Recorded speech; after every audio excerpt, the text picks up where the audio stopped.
Hello, everyone, and welcome back. I'm happy to say we are finally doing something clinical. So, what I wanted to start off with is how I adjust teeth, because we've often talked on this channel about the whole thing with the bowl, and I want to go through how that actually is done. So, I had a great case come in recently, and thought this would be a good one to record. So, to give you the background, tooth number 30, you can see the root canal doesn't look great. It's a little bit short, tiny finding on the distal, has that large zirconia crown on top of there, and when we look at the bite wing, and that is a clue, if you've been watching any of my videos, that there might be something going on occlusally. The other thing, I had done tooth number 14 about a year ago. It wasn't opposing anything at that time, but she recently had an implant placed in tooth number 19 and has recently been having some tenderness associated with tooth number 14. Another thing you want to look out for, has there been any changes restoratively? Have there been new crowns, new implants, things like that?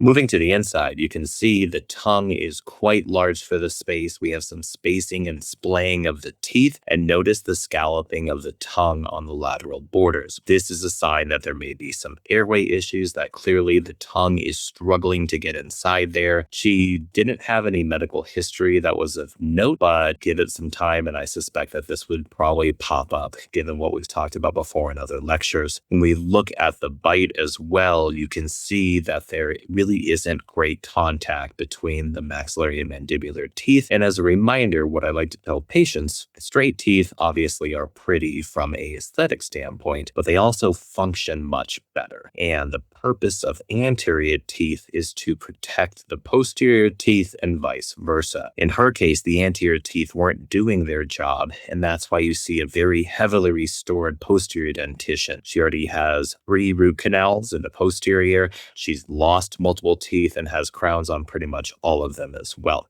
So what are we going to need to adjust it? Need something to mark the teeth with. I've used AccuFilm since dental school. It works extremely well. You want something that's nice and thin. Anything too thick isn't going to give you the marks that you actually need. To adjust it, I like to use this large barrel burr. This is one of the best things I have. I use it on almost every single patient. And then in some cases, the flat disc can be useful, just kind of depending. And as a reminder, what we need to adjust here are those bowl cusps. I know I'm beating a dead horse, but this is so important. And I see people just not doing this all day long. It's mostly what I do is actually adjust these 2 cusps. All right, let's get to it. So I've already made the marks here, and I'm starting actually with the opposing. Now, there are a bunch of common questions that come up when I start talking about this, so I'm going to try to address them here. The first one is, what is a patient going to think if you start adjusting other teeth? And my answer there is you have to explain what's going on. And so I usually use an analogy of using my hands and say the top teeth go on the outside, the bottom teeth go on the inside, and if these outer parts are touching too high, they can cause twisting and it almost sprains the tooth. So what we're going to do here is adjust it so that the teeth are still touching, they're just not twisting anymore. And that people pretty kind of much understand. The other line I'm going to steal from Dr. Clark, which is, let's get some harmony to your bite. Doesn't that sound nice? Harmony sounds good.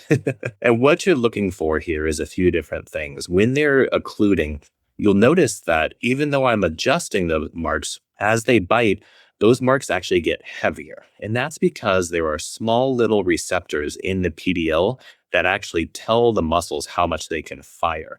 And if the patient is hitting super hard and causing some of that fremitus and twisting, it can sometimes cause the muscles to not fire as much. So as you adjust, don't be surprised if you see more and more marks start to pop up. That's why you can't just do this once. You have to go back and check it multiple times. All right. Some other questions that come up. What about sensitivity on opposing teeth, on the teeth themselves? And most of this comes from a study that showed that odontoblasts inside the pulp will have an inflammatory response whenever a tooth is adjusted, even if it's just into the enamel. And it's supposed to show how far those nerves extend up into the tooth. I've never, knock on wood, had a patient come back and say, oh, you adjusted my tooth and now it's sensitive. If anything, the reason the teeth are sensitive in the first place is because they're getting hit so hard, especially in that lateral motion, That almost spraining of the tooth increases the local inflammation, which then means they're more prone to having cold sensitivity. This is where we get that hyperalgesia, allodynia, the stuff that we all learned in dental school and residency. Don't worry about sensitivity. There are times where patients have had,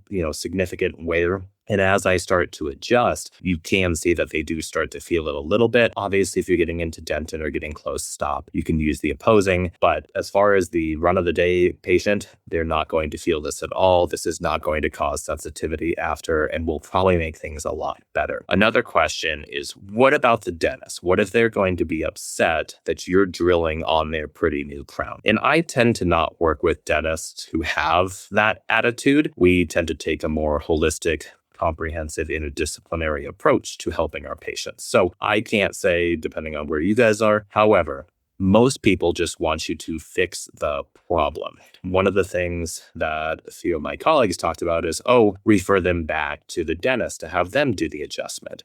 And if there's any general dentists watching here, I don't think you would be doing this level of occlusal adjustment for somebody that just had a crown placed on number 30. I think you would be just focusing on number 30, not adjusting the opposing, not adjusting everything around the sides. And that's a key thing to remember here. The goal of all of this is you want to fix the problems. You want it to be that it doesn't hurt anymore. What you'll see me doing here is talking to the patient as well and saying, does that feel different? Does that feel better? Do you feel, oftentimes the patient will say, it feels like there's more space over there. And the reason it feels like there's more space is because now the teeth aren't rotating. They're not twisting anymore when they occlude. Now they're just hitting in that up and down motion, and they find that to be far more comfortable than they would if we were having that fremitus and twisting motion. Also, make sure you adjust implants to give them more of that traditional implant occlusion, but also give the opposing teeth that more traditional implant occlusion. I see this often where a natural tooth or a crown that was recently done on a natural tooth has big old cusps, and everyone has been taught, and it had to beat into them, that you need to give implants implant occlusion. So it'll make it nice and flat. And what happens is you're putting a round peg into a square hole, kind of literally, actually.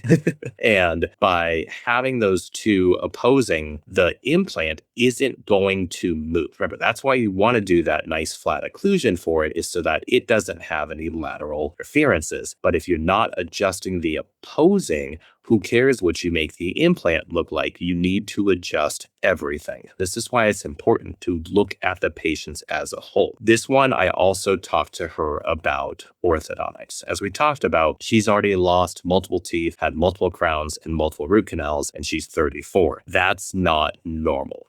And she had been kind of interested, but didn't know if she was a candidate for implant or for orthodontics. And sometimes you have to say, you're going to keep breaking teeth. And if you don't go and fix the actual problem, which is the occlusion and the way the teeth are coming together, you're going to continue having these issues. And by the time you're in your 40s, you could be missing even more teeth. What you'll notice here too is that we're starting to see those marks get less and less. That's what we're trying to do. Regardless of how you handle this, the most important thing, adjust until they tell you that feels great. It should be their eyes open wide and they say, it hasn't felt this good ever. They should want to give you a hug at the end. Don't just zip it over once and be like, all right, you're done, bye. You need to make sure you adjust it until they tell you that feels awesome. I didn't even know there was a problem. That's what you're trying to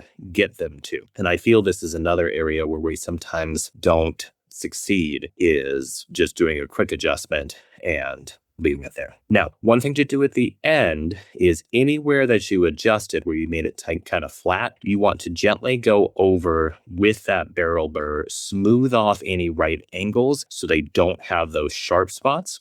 And then another key thing here is to sit the patient up and have them bite again. Oftentimes, patients will have different bites when they're laying down versus when they're sitting up. And so most of us spend our lives sitting up, and you want to make sure the occlusion is correct in that area. To finish, let's go back through those answers to the most common questions. It's very important to explain to the patient what's going on and why you're doing what you're doing. Most people, once they understand the why, aren't going to question the what or how.